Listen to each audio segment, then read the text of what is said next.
जनूबी अमरीकी मुल्क गयाना में स्कूल के हॉस्टल में आग लगने से 20 बच्चे हलाक। जनूबी अमरीकी मुल्क गयाना में स्कूल के हॉस्टल में आग लगने से कम अज़ कम 20 बच्चे हलाक हो गए। गैर मुल्की मीडिया रिपोर्ट्स के मुताबिक इतवार और पीर की दरमियानी शब गयाना के कस्बे मेहदिया में आग ने एक सेकेंडरी स्कूल के हॉस्टल को अपनी लपेट में ले लिया। आग लगने के बायस 20 बच्चों की हलाकत की इत्तलात हैं। इमरजेंसी हुक्काम के मुताबिक हॉस्टल में आग लगने से 6 बच्चे जख्मी हैं, इनमें से 2 की हालत तशवीशनाक है, जबकि हॉस्टल में मौजूद 20 बच्चों को बचा लिया गया है। खराब मौसम की वजह से रेस्क्यू हुक्काम को आग पर काबू पाने में मुश्किलात का सामना करना पड़ा।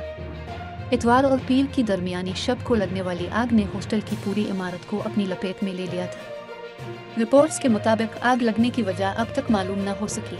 इस हवाले से तहकीकात जारी है।